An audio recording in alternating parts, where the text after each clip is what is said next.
Hi everyone, welcome back to Hysterrified Podcast, a horror movie review podcast. I'm Paola. And I'm Danielle. And today we have another Halloween nostalgia episode for you. But first, as you can see, we have more costumes on. I'm Khaleesi, Mother of Dragons. I'm just a hippie. So today we are talking about The Haunted Mask, a Goosebumps special. The Haunted Mask is the series premiere of the television series Goosebumps.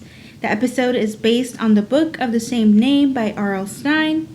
It first aired on October 27th, 1995 in the United States on the Fox network, where it was viewed by 7.9 million households. That's a lot of households. Yeah, especially for back then, I feel like.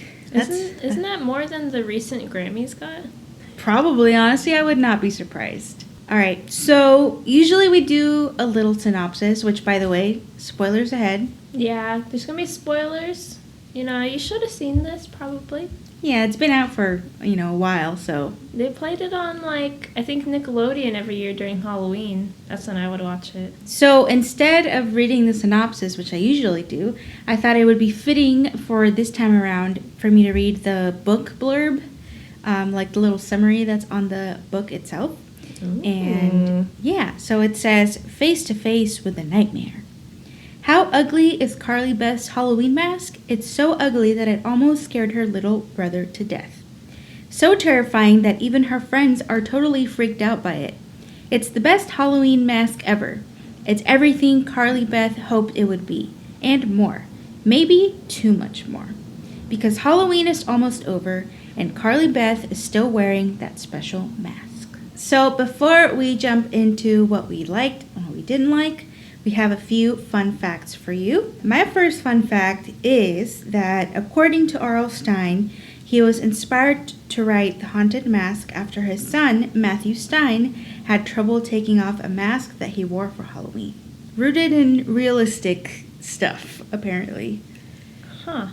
The fact that I found was that on set, they wanted to use a fake worm for the scene where Chuck and Steve trick Carly Beth into eating a worm in her sandwich. But the actress for Carly Beth, Catherine Long, insisted on using a real worm for the sandwich scene, and they had to do 12 takes. Oh my god. Yeah, so she'd be chomping down on some worms. Ew. Another fact is that R.L. Stine had said that The Haunted Mask is his favorite book in the Goosebumps franchise, and the book that he is the most proud of. So that's kind of cool. That's interesting. There's a lot in his repertoire. Yeah. Yeah, there's a lot to choose from. But There are a lot. Might explain, too, why they decided to make this one the premiere of the Goosebumps series. Yeah. Because it's not the first book. I think it's the 12th book or something like that. 11th, there you go. So apparently, the scene where Carly Beth finds herself the owner of a new duck costume was also inspired by an event in R.L. Stine's life. In his childhood, he opened a gift only to find himself disappointed by a duck costume that he found inside. So I could tell that it was inspired by something real, because that scene was very dramatic. She's like, I hate it. This one, I don't know if you clocked, but I kind of did a little bit. You know when Carly Beth is in the novelty shop and she's looking at the masks that are the forbidden ones? Oh. Apparently one was modeled after R.L. Stine, which I could kind of tell. I was like, one of them kind of looks like him. Especially because he introduces the episode and I had just seen his face. Mm-hmm. I had known that fact before. I think I had heard about it in the past. My last fun fact is that the actress who played Carly Beth, who you mentioned earlier, Catherine Long, she actually got a Gemini Award nomination for Best Performance in a children's or youth program or series. And apparently she was also in a few episodes of Are You Afraid of the Dark? So, going over the competition. But yeah, she was a good actress. I think she did a good job. I could totally see why she got nominated. Yeah, I've never even heard of that award. Me neither, but apparently it exists, and she got it. Or she got nominated for it. I don't know if she won. So, Danielle, what did you like about this special? I liked, we already said, but Carly Beth's acting. She did a really good job of being frightened and being, like, timid. Mm-hmm. But then also, like, switching and being, like, this crazy little, like, goblin-esque little crazy character that's, like, evil and wants revenge and stuff. And I'll add that she was making some, like, R2-D2 on fire noises. She was. It was pretty wild. Yeah. What do you like about this special? I like a lot. I have a few observations first. They're just very minor. So I'll kind of, tell you all of them at once. I thought R.L. Stine, you know how he does the introduction? He's so awkward. He's so weird. He's like, I don't know what's up with it. Maybe he just wasn't used to being on camera, but it was just like, I could tell he was uncomfortable. I thought that was supposed to be part of it, kind of. It might have been. I also thought that Carly Beth's, like, whole demeanor and, like, anxiety was very relatable. I was like, I get it, especially as a kid. I feel like I was like that. Also, she's kind of rocking the He-Man haircut. So... She is! And then the little bust that her mom made of her, like, really looked like He-Man. I thought it was funny. Oh my god, I love that. The scene after she gets pranked and she goes home and she's really upset and she rips up her costume and everything. And then she, like, starts counting her money so that she can go buy, like, an actually scary costume. And then she's, like, brushing her hair, looking in the mirror. I was like, that's giving me, like, villain, like, origin story. She, like, her whole little monologue in that part was really funny. I really liked it. Yeah. It reminds me of, we watched this with my brother, and he was saying that she was counting her fat wad of money so she could go buy a gun to go shoot Steve and Chuck. That's what it seemed like, because she was so dramatic about it. I was like, oh my god, she about to snap. So, I'd say that I really liked the mask, like the main mask. Yeah. It was... The haunted mask? Yes. It was really good looking. And I said it with such a straight face because I was like, yeah, that's it. That's what I'm trying to say. I think that for, like, I think it was practical effects. The mask was very detailed and, like, realistic looking and creepy. Yeah. Yeah, I agree with you. I think it was really cool. I think I remember watching this episode when I was, like, relatively young and the mask being, like, really creepy to me. One of my favorite things about the episode were actually some of the, like, handheld, like, point of view shots inside the novelty shop when Carly Beth, like, first walks in. Like, they show her walking in, but they also show, like, you know, what it would look like from her perspective in some, like, POV shots. So I really like that part of it, especially because I noticed, like, the attention to detail of the point of view shot being, like, from the height level of Carly Beth, because she's a kid, you know? And I feel like that really encompasses, like, what's so great about the Goosebumps series is, like, how they're able to really capture, like, scary things, but from, like, the lens of, like, a younger person, like a little kid, right? So I feel like they're able to, like, paint narratives that are not just, like, really relatable to kids with, like, characters that look like them and stuff like that.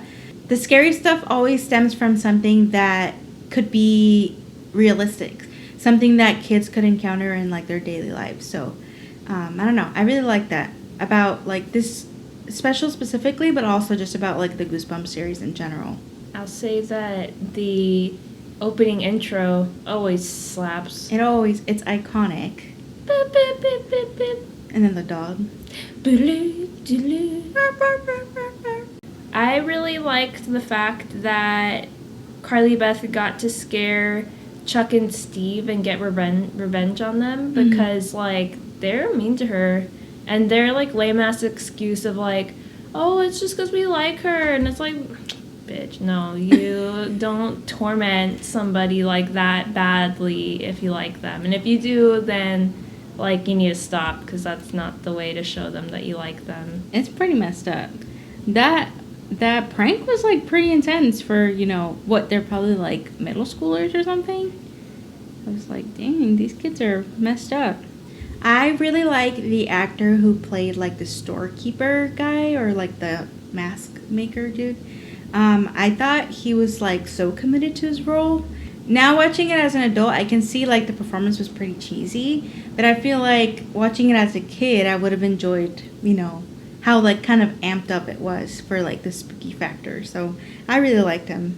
I really liked his whole like backstory of explaining how the masks came to be, and that he was wearing a mask right then and there, and he was like corrupting them, and that's why they were all like messed up and they're unloved, and that he had no love for himself. And yeah, I was like, yeah, it's good, especially tying it back together to like Carly Beth and like how she's kind of down on herself because she's always freaking out and just letting people walk all over her. So yeah, I think it's a good lesson too for kids. Mm-hmm.